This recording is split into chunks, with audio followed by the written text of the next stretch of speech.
31 lecture of the chapter electrostatics for class 12. Capacitor topic start किया था तो already मैंने बताया था कैपेसिटर क्या करते हैं। जैसे इलेक्ट्रिक फैन हो गया, इलेक्ट्रिक मोटर हो गया, कैमरा फ्लैश हो गया, उसको स्टार्ट करने के लिए एक ह्यूज अमाउंट ऑफ करंट चाहिए।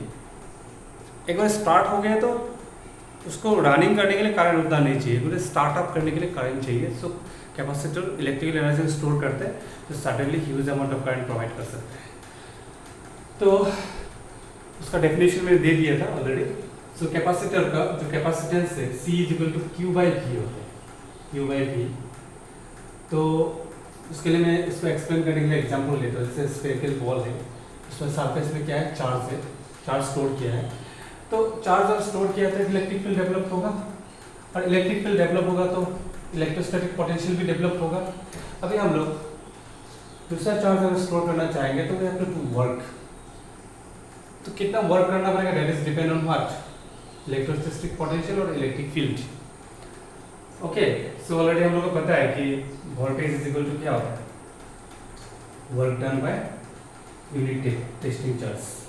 सो वर्क डन कितना होगा, वर्क डन होगा आपका वोल्टेज इनटू dq। अब यहाँ से ध्यान से देखो कि वोल्टेज अगर ज़्यादा है तो वर्क डन भी क्या होगा, ज़्यादा होगा। कम अमाउंट ऑफ चार्ज स्टोर होगा, चार्ज कम अमाउंट में स्टोर होगा। तो वोल्टेज अगर ज़्यादा है तो कैपेसिटेंस क्या होगा, कम होगा। कम होगा मतलब चार्ज क्या होगा, कम स्टोर होगा। लेकिन हम लोगों का यहाँ पे मेन इंटेंशन है कि वोल्टेज कम डेवलप्ड होना है, चार्ज क्या होना है, ज़्यादा स्टोर होना है। Okay, this is our intention. और एक इंपॉर्टेंट पॉइंट है, जैसे मान लेते हैं कि हम लोग कैपेसिटेंस का फॉर्मूला है C is equal to Q by V। हम लोग ऐसा फील हो रहा है कि कैपेसिटेंस जो है that is depend on Q and V। Similarly जो रेजिस्टेंस का फॉर्मूला है आप लोग क्लास 10 में पढ़ा है, R is equal to V by R। But resistance is independent of V and current and voltage के इंडिपेंडेंट है, क्योंकि resistance is the property of what, material. वो मटेरियल का प्रॉपर्टी है। सिमिलरली कैपेसिटेंस भी आपका ये जो चार्ज और वोल्टेज के ऊपर डिपेंड नहीं करते, it is independent of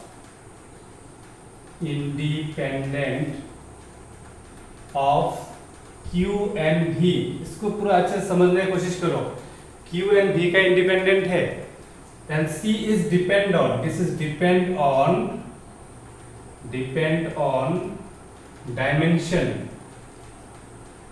dimension. धीरे धीरे आएंगे हम लोग कॉन्सेप्ट में। Depend on dimension and property of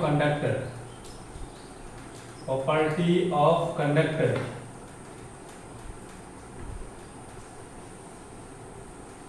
जो कैपेसिटेंस है हम लोग जो मैन्युफैक्चर हुआ है वो पार्टिकुलर कैपेसिटेंस का वैल्यू क्या है, फिक्स्ड। हाँ, यहाँ पे क्या है कि दोनों का रेशियो एक पार्टिकुलर कैपेसिटेंस के लिए क्या है, कांस्टेंट। इसके लिए मैं थोड़ा सा फील दे रहा हूँ, वेट। फॉर एग्जांपल एक कैपेसिटर का कैपेसिटेंस है 2 फैराड। इसका मतलब ये है 2 कूलम चार्ज स्टोर हुआ है जब 1 वोल्ट वोल्टेज है, पोटेंशियल है। अगर मान लेते हैं कि 2 कूलम चार्ज है तो कितना वोल्ट है, 1 वोल्ट। अगर 4 कूलम चार्ज होगा तो कितना वोल्ट होगा, 2 वोल्ट होगा। Ratio is always fixed, the ratio would be what, 2 farad.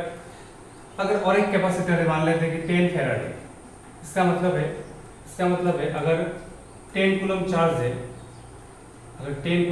है तो वोल्टेज कितना है, 1 वोल्ट है, 1 वोल्ट डेवलप हुआ है। अगर 20 कूलम चार्ज अगर स्टोर हुआ है तो कितना वोल्ट डेवलप होगा, 2 volt. The ratio is always fixed, that is 10 farad. तो capacitance is only depend on dimension and property of the material.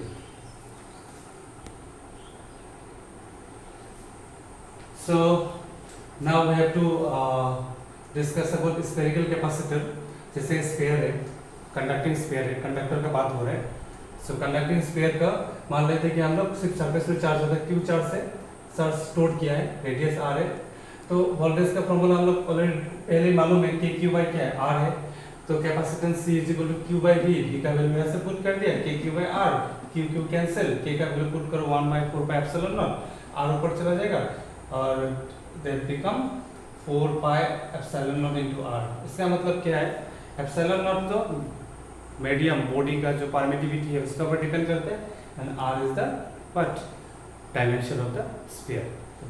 Sphere जितना भरा होगा उतना उसमें चार्ज क्या होगा, ज़्यादा स्टोर कर सकते हैं। इसका मतलब capacitance is depend on property of conductor as well as dimension of the conductor. ये थोड़ा इंपॉर्टेंट है, एंट्रेंस में एक दो क्वेश्चन आ सकता है, तो मैं न्यूमेरिकल एक दो कराता हूँ, उसके बाद आगे बढ़ते हैं। सो स्फेरिकल कैपेसिटर का पहला न्यूमेरिकल है, एक radius equal to 1 metre, find its capacitance.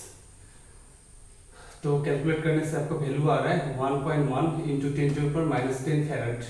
Formula तो है आपका बस, radius R is equal to 1 metre, ये एक्चुअली 1 बाई के है ना।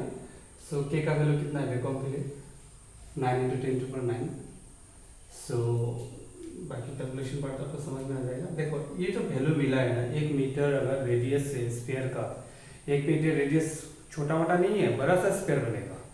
इतना बड़ा कैपेसिटर का कैपेसिटेंस कितना है 1.1 इंटू 10 टू पर -4 माइक्रोफैराड, वेरी वेरी स्मॉल।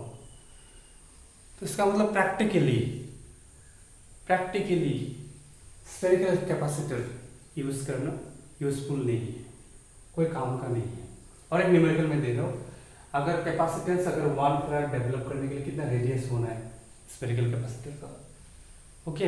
आप इसको कैलकुलेट करके देखो, रेडियस बहुत बड़ा सा आएगा, मतलब बहुत बड़ा स्फीयर होगा, बहुत बड़ा सा स्फीयर होगा। तो हम लोग धीरे धीरे कैपेसिटेंस को बढ़ाने के लिए दूसरा टेक्निक हम लोग अप्लाई करेंगे। सो मेनली समझ के पढ़ना है, मेनली समझना है। हाँ, स्फेरिकल जो कैपेसिटर है वो आपका पुराना है, बहुत ओल्डेस्ट है, लेकिन हम लोग कैसे कैसे डेवलप्ड हुआ है, उसमें क्या लिमिटेशन था, साइंटिस्ट लोग फिर कैसे डेवलप किया, उसको जानना बहुत ज़रूरी है। इसलिए एकदम बेसिक से जाओ। नेक्स्ट है energy stored in capacitor. Next is energy stored in capacitor which is spherical. Suppose we have a spherical capacitor जिसमें हम लोग क्यू चार्ज स्टोर करना है। सो चार्ज तो एक बार में स्टोर नहीं होगा, हम लोग धीरे धीरे चार्ज लेके आएंगे। और एक बात है, इसमें इंटीग्रेशन डिफरेंशियल का कॉन्सेप्ट लेना होगा, क्योंकि हम लोग हर एक डी क्यू चार्ज स्टोर करने के लिए वर्क डन डिफरेंट होगा। जैसे जैसे चार्ज स्टोर हो जाएगा फोर्स का वैल्यू क्या होगा, डिफरेंट होगा। So work done by external agent to bring each D Q element from infinite to the sphere, तो कितना होगा v minus V infinite. V infinite तो क्या होगा, 0 हो जाएगा, इसको सिंपली हम लोग v मान सकते हैं, पहले ऑलरेडी बता चुका हूँ। So dw by dq voltage is equal to rate of what work done per unit testing charge. So dw cross multiplication करो, dw is equal to क्या होगा, इसमें तो v माना है, इसको तो 0 है, v into dq. So dw is equal to क्या होगा, v का जगह हम लोग already c is equal to क्या है, q by v. So v is equal to क्या होगा, q by c. So in place of v q by c लिख दिया dq. So c तो कांस्टेंट है पार्टिकुलर कैपेसिटर के लिए, so 1 by c हम लोग Q को इंडिकेट करना है कि Q को ही तो हम लोग बुला रहे हैं ना, Q थोड़ा थोड़ा करके तो स्टोर कर रहा है। 0 टू से लेके स्टार्टिंग में तो कैपेसिटर में कोई चार्ज नहीं था, तो 0 से लेके Q तक हम लोग स्टोर किया, तो Q into D Q. So क्या होगा, W is equal to 1 by C, और Q को इंडिकेट करने से क्या होगा, Q स्क्वायर बाई 2, इंडिकेशन तो जानते हो, 0 टू Q, तो upper bound capital Q, lower bound 0 है, तो कैपिटल Q स्क्वायर बाई 2, तो इसको सिंपलीफाई करने से q स्क्वायर बाई 2c। हाँ, स्फेरिकल कैपेसिटर होगा तो c का जगह क्या लिख सकते हो, 4 पाई एप्सिलॉन नॉट r, ऐसा भी न्यूमेरिकल आ सकता है, या तो इसको और एक सिंपलीफाई करके लिख सकते हो, w is equal to 2c है, तो नीचे ऊपर में हम लोग क्या लिख सकते हैं, c is equal to q by v, यानी q इज इक्वल टू क्या होगा, c, इसका मतलब c square v square, q square है तो सो एक c कैंसिल हो जाएगा, यानी w इज इक्वल टू क्या होगा, half of c v square. This is one of the new formula. Again आप c का जगह पुट करके और एक फॉर्मूला बना सकते हो, तो इसको तो आपको आना चाहिए, अलग अलग फॉर्म में फॉर्मूला को बना सकते हो, 3-4 फॉर्म में। सो हाँ, एक बात है, ये तो स्पेरिकल कैपेसिटर का हम लोग बात चल रहा है। पहले तो हम लोग कैपेसिटर का फॉर्मूला निकाला है स्पेरिकल कैपेसिटर का, उसके बाद एक दो न्यूमेरिकल कराए, और कितना एनर्जी हम लोग स्टोर होता है, एनर्जी मतलब चार्ज जब स्टोर करेंगे तो वहाँ पे एनर्जी स्टोर होगा, क्योंकि ड्यूरिंग स्टोरिंग द चार्ज हम लोग वर्क कर रहे हैं, तो जो वर्क कर रहे हैं तो एनर्जी हम लोग को लॉस होगा, वो एनर्जी वहाँ पे क्या होगा, स्टोर होगा। लेकिन एक बात याद रखना है कि स्पेरिकल कैपेसिटर का कैपेसिटेंस का वैल्यू बहुत कम है। तो स्पेरिकल कैपेसिटर के कुछ प्रॉब्लम्स है, let's discuss about the problems, फिर इसका सॉल्यूशन हम लोग निकालेंगे with the help of parallel plate capacitor. तो हम लोग को मेनली सिलेबस में पैरेलल प्लेट कैपेसिटर ही पढ़ना है। So these are the problems, two problems with spherical capacitance, capacitor, very low capacitance already we calculate with the help of in one numerical। और अगर radius है 1 मीटर, 1 मीटर मतलब बहुत बड़ा सा स्फीयर है, जो कि हम लोग डिवाइस में इतना बड़ा स्फीयर लगा ही नहीं सकते, ठीक है। कोई भी एक सर्किट में ना देखना आप लोग, कोई पुराना रेडियो वगैरह होगा तो उसको छोटा सा सर्किट में देखना, बहुत सारा कैपेसिटर होता है, तो बड़ा बड़ा कैपेसिटर होगा तो डिवाइस तो बहुत बड़ा सा बन जाएगा, ठीक है। तो ये आज का दिन में ये कैपेसिटर यूजफुल नहीं है। सो इतना कम कैपेसिटेंस है। Next, energy is not bounded, this point is very very important. Energy bounded नहीं है, एक पॉजिटिव स्फीयर में चार्ज स्टोर है, तो लाइन निकाल ही रहे, कोई भी जाके रुक नहीं रहे, तो इसका मतलब डिस्चार्ज होने का चांसेस है बहुत इजीली। यूज नहीं होगा तो तभी डिस्चार्ज होने का क्या है, चांसेस है। सो एनर्जी इज डिस्ट्रीब्यूटेड, ये पैरेलल प्लेट कैपेसिटर में लगे समझ में आ जाएगा ये पॉइंट का मीनिंग एक्जेक्टली। सो जो स्फेरिकल कैपेसिटर का जो प्रॉब्लम था, that problem is generally solved by this parallel plate capacitor. हम लोग के पास दो प्लेट है, प्लेट ऐसा करके रखा हुआ है, दोनों प्लेट ऐसा करके रखा हुआ है, ये पॉजिटिव चार्ज रखा है, इसमें नेगेटिव चार्ज, दोनों प्लेट के एरिया सेम है, कंडीशन है सेम होना है ए, एंड प्लेट का इसमें डिस्टेंस है small D, D must be smaller than what, area. अभी यहाँ पे एडवांटेज क्या है कि जो स्पेरिकल कैपेसिटर था वहाँ पे चार्ज को ना डिस्ट्रीब्यूटेड था, बाउंडेड नहीं, लाइंस फील्ड जो निकल के कहाँ जा रहा है उसको हम लोग नहीं बोल सकते।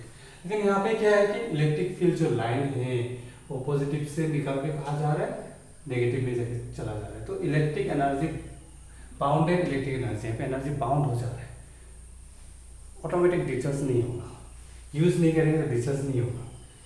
सो यहाँ पे एक टर्म्स हम लोग को लेना है, टर्म्स इलेक्ट्रिक फील्ड एक्चुअली क्या होता है, के क्यू बाई आर स्क्वायर, के क्यू बाई आर स्क्वायर में जस्ट जनरली लिखा हो, के का जगह लिखा है 1/4 तो और एक इंपॉर्टेंट फॉर्मूला है charge surface charge density, surface charge density Q by A होता है, तो Q is equal to surface charge density to A, और ए का जगह लिखा है 4πr², क्योंकि प्लेट का जो सरफेस एरिया है 4πr², 4πr² into sigma, Q का जगह लिखा है 4πr² into sigma divide by 4πε0, ये जो 4πε0 था इंटू r², कैंसिल, 4π कैंसिल, तो क्या हो जाएगा formula, E is equal to electric field is equal to sigma by epsilon nought. और इसको मैं ऐसे भी लिख सकता हूँ, E is equal to sigma का जगह फिर लिख सकता हूँ Q बाय A, यानी Q epsilon not into A, ये फॉर्मूला हम लोग अभी यूज होगा,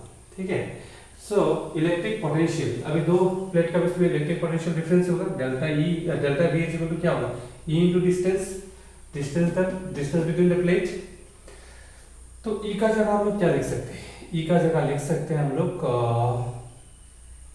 Q into D by D तो था epsilon not into A, this is the potential difference between two plate, and we know capacitance C is equal to Q by कितना है, delta V पर V, ये तो potential difference ही है exactly. सो Q bye V का जगह हम लोग क्या लिख सकते हैं, Q D by epsilon not into A। So C is equal to Q cancel, it means epsilon not into A by D। अभी आप देखो ये डेरिवेशन बोर्ड में भी आता है, capacitance of parallel plate capacitor. यहाँ पे भी देखो आप लोग कि प्लेट का जो डायमेंशन है, प्लेट का जो एरिया है, एरिया ज़्यादा होने से कैपेसिटेंस क्या होगा, ज़्यादा होगा, ज़्यादा चार्ज हम लोग स्टोर कर सकते हैं। और डिस्टेंस ज़्यादा होने से कैपेसिटेंस क्या हो जाएगा, कम हो जाएगा। प्लेट अगर दूर में हो जाएगा तो ये सपोर्ट बाउंड नहीं कर सकते, दूर से चला जाएगा तो एनर्जी ज़्यादा लॉस हो, कैपेसिटेंस कम हो। और ये तो आपका प्लेट का जो बीच में जो दो प्लेट के बीच में कौन सा मीडियम रखा है, वो मीडियम का ऊपर डिपेंड होगा। अभी हम लोग को ये तो फॉर्मूला मिल गया, अभी तो ये रियल है, यही हम लोग जनरली रियल कैपेसिटर होता है। कैपेसिटर में भी दो प्लेट होता है, एक पॉजिटिव प्लेट, एक नेगेटिव प्लेट। नेगेटिव प्लेट क्या करते हैं, एनर्जी को बाउंड कर देते हैं। सो ये फॉर्मूला है। अभी एरिया और dimension distance between two plate ये तो फिक्स्ड है, मैन्युफैक्चरिंग कंपनी बनाएगा। और एक बात है, हम लोग चाहेंगे कि डिवाइस सबसे छोटा हो, मतलब कैपेसिटर का साइज छोटा होने से आपका जो हम लोग का सर्किट होगा वो भी छोटा हो, कॉम्पैक्ट होना जरूरी है। कॉम्पैक्ट जितना होगा उतना पोर्टेबल इजी होता है। तो सिर्फ कोई अगर फ्यूचर में इलेक्ट्रिकल व इलेक्ट्रॉनिक्स इंजीनियर पढ़ोगे तो वहाँ पे डिज़ाइन बोल के एक आएगा, इलेक्ट्रिकल डिज़ाइन। डिज़ाइन मेनली क्या होता है, और डिज़ाइन इंजीनियर क्या करते हैं, सर्किट को कॉम्पैक्ट करने की कोशिश करते हैं। कॉम्पैक्ट करने से क्या होता है, आपका मटेरियल कम यूज होगा, वेट कम होगा, पोर्टेबिलिटी ईजी होगा, डिलीशन होगा, वर्सेटाइल होगा, पावर कंजम्पशन कम होगा। सो बट ना ये फिक्स्ड होगा। अभी हम कैपेसिटेंस को बढ़ाएंगे, क्या किसको बढ़ा के, परमिटिविटी को बढ़ा के। तो हम लोग जो स्टार्टिंग में कूलम्स लॉ पढ़ते वक्त पढ़ा था कि परमिटिविटी, रिलेटिव परमिटिविटी मीडियम का ऊपर डिपेंड करता है। तो अभी हम लोग ना उसका ऊपर मेनली फोकस करना है। मटेरियल मतलब कैपेसिटेंस का वैल्यू बढ़ाने के लिए हम लोग अंदर में दो प्लेट के बीच में कौन सा मटेरियल डालेंगे जो कैपेसिटेंस का वैल्यू सबसे ज़्यादा होगा। तो इतना तक आप लोग क्लियर करो। कैपेसिटेंस व कैपेसिटर चैप्टर बहुत ही कॉन्सेप्चुअल है, मैं एकदम बेसिक्स से धीरे धीरे बता के आ रहा हूँ। So try to practice more. और पुराना चीज़ भी फिर भूल मत जाना। देखो हर एक चीज़ में ना पुराना चीज़ यूज होता है। ये सब फॉर्मूला ना पुराना मैंने बता चुका हूँ, इलेक्ट्रिकल का फॉर्मूला, इलेक्ट्रिक पोटेंशियल का फॉर्मूला, बेसिक से सबको ज़्यादा मतलब बेस बन जाना चाहिए दिमाग में, एग्जैक्टली क्या है फंडामेंटली वो आपका साथ हमेशा रहना है। हाँ, बाकी जो डीपर पार्ट है वो तो आपको प्रैक्टिस के ऊपर डिपेंड होगा, तो प्रैक्टिस करते रहना पड़ेगा। बट फंडामेंटल पार्ट है वो हमेशा, कोई भी टॉपिक जब आगे पढ़ेंगे तो फंडामेंटल पार्ट आपको साथ होना जरूरी है। This is most important. तो हायर सेकेंडरी लेवल में मैं फिर से बोल रहा हूँ, जैसे 9-10 लेवल में 8 लेवल में क्या होता है, आप सडनली पढ़ के भी मार्क्स ला सकते हो, लेकिन यहाँ पे ऐसा नहीं है। कंटेंट बहुत ज़्यादा है, आप कितना क्वालिटी टाइम दे रहे हो, that is most important. So again I repeat, आप टाइम देना बहुत जरूरी है। हम लोग भी अभी एक पोजीशन में है, लेकिन बहुत मैनेजमेंट जरूरी है। कितना सारा काम करना पड़ता है, ऊपर से हेल्थ केयर करना पड़ता है, फैमिली को टाइम देना पड़ता है, lots of thing are there. But now you are student, आपको तो कोई टेंशन ही नहीं है, दिन रात आपको टाइम दो, और जितना टाइम दो किसी के ऊपर ऐसा नहीं कर, आपका खुद का जिंदगी बेटर होगा। अगर आप कुछ बन गया ना, सबसे पहले आपका जिंदगी बनेगा, उसके बाद आपका फैमिली, उसके बाद सोसाइटी। बट किसी को भी ऐसा नहीं कर रहे, आप खुद का जिंदगी के लिए कर रहे हो। Okay fine.